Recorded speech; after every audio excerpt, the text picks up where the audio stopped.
అందరికీ నమస్కారం. Doctor Shivaprasad, interventional cardiologist from doctor Shivaprasad ఉదాలయ.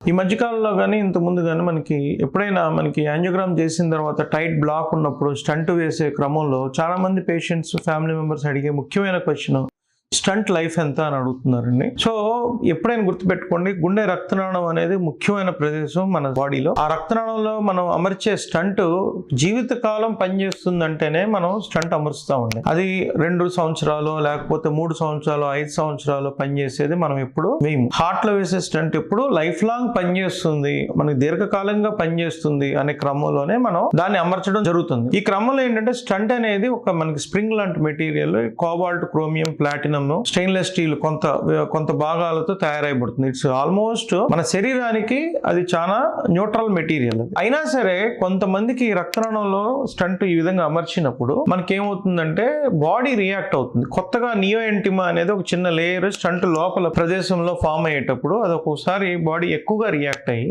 అది నియోఎంటిమల్ హైపర్ప్లేషియా అంటాం. అంటే స్టంట్ ని ఫారెన్ మెటీరియల్ కాబట్టి మన బాడీ ఆ స్టంట్ మెటీరియల్ కి రియాక్ట్ అయ్యి నియోఎంటిమల్ హైపర్ప్లేషియా అనేది లోపల కండలాగా పెరగడం వల్ల స్టంట్ మళ్ళా పుడుకుపోతుంది. దాన్ని స్టంట్ ఫెయిల్యూర్ అంటారు. అట్లా రెండో కారణం ఏంటంటేనండి, మనకి ఏ విధంగా అయినా స్టంట్ టాబ్లెట్లు ఆపేయడం కానీ, స్టంట్ వేయించుకున్న తర్వాత మళ్ళీ ధూమపానం కానీ, అధికంగా కొవ్వు పదార్థాలతో ఉన్న ఆహారం తీసుకోవడం కానీ, అధిక ఒత్తిడికి గురవడం వల్ల కానీ మనకి స్టంట్ లో క్లాట్స్ ఫామ్ అయ్యే అవకాశం ఉంటుంది. ఆ క్లాట్ ఫామ్ అయినప్పుడు మళ్ళీ స్టంట్ పూడుకునే అవకాశం ఉంటుంది. మూడవ కారణం ఏంటంటే, స్టంట్ వేసింది ఒక భాగంలో అయితే మిగతా ఏరియాల్లో బ్లాకులు రావడం, కొత్త బ్లాకులు రావడం. అంటే స్టంట్ వేసిన బ్లాక్ కాకుండా మిగతా బ్లాకులు రావడం వల్ల మళ్ళీ గుండె నొప్పి రావడం. ఒక్కసారి స్టంట్ వేసిన తర్వాత ఈ 3 కారణాల చేత మళ్ళీ మనం హాస్పిటల్కి గుండె నొప్పితో వెళ్ళే అవకాశం ఉంటుంది. ఈ కారణాలని మనం ఏమనుకుంటామంటే జనరల్గా స్టంట్ ఫెయిల్ అయింది అనుకుంటాం. ఒకసారి స్టంట్ వేసిన పేషెంట్ మళ్ళీ గుండె నొప్పితో హాస్పిటల్కి వెళ్ళే కారణాలు ఈ 3 అనమాట. సో ఈ మూడిట్లో తేడాలు తెలుసుకోవడం చాలా ముఖ్యం.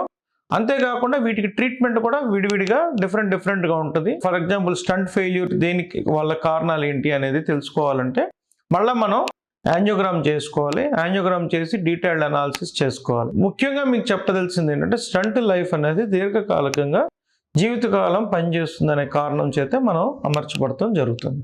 Thank you.